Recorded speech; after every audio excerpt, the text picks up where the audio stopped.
Hello and welcome to the second edition of ETCISO IdAM event 2026. And today here we are joined by Sreeram Vasudevan from Ping Identity.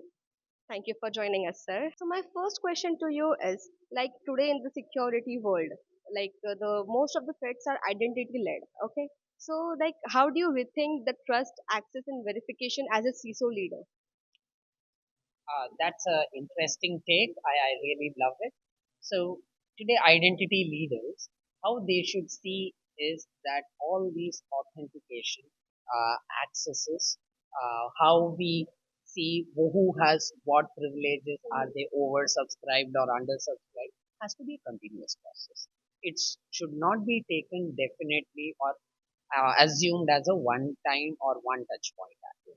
So when a user logs in, we verify, we recognize them. If it's an agent, when they come in, we recognize them. But constantly we monitor what they do and we govern what all the agents or the human entities that are there, how they are linked, are they shadow agents, and what is the activity trail, and what is the permissions that are associated with those agents and all have to be fully covered.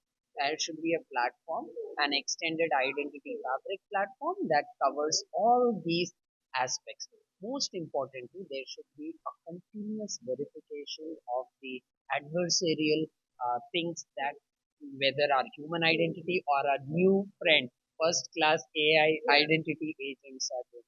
So the key answer, the key solution, or the key resolution that takes us to the next level of identity perimeter vision that we are having is continuous trust. That is the thing I want you to do.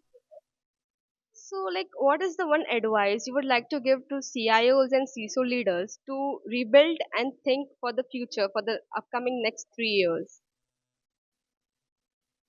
Well, our industry leaders are quite experienced, and the best part I see in the forums when I attend like yours, the leaders are fast evolving in with the new technology. So they are aware of the real threats that are happening.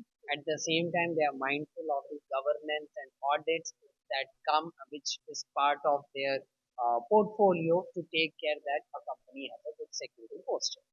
Having said this, when these leaders start thinking on three aspects. First, the agentic AI that you have in your system should not be brushed off as a smaller entity in your organization, but start treating them as full first class identity citizens like you treat a normal user.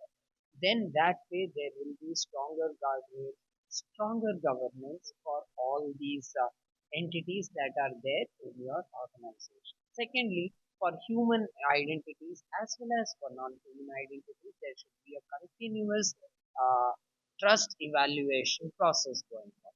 The entire interaction, entire touch point, entire system accesses and all that should be fully audited, and it should cover both these identities in an equal manner. Just the way of covering may be different. For example, that is because how these identities interact. Humans, you have an MFA, whereas agents we can't have an MFA. There are other ways, context-based verification and all that. And third, the most important thing when they design a policy, have a governance framework which makes sure that all the agents that you have a proper human identity associated with it. This is how we do it, how we architect. That's going to be the defining moment for every organization. Trust cannot be assumed, it has to be always verified, and we should have a policy which is centrally implemented, which is not fragmented, and it covers all the identity, whether it be human or not. That will cover all of this. That was a really interesting take, sir. Thank you for joining us. Thank you for having me. For more updates, stay tuned on ETC, so live from Mumbai.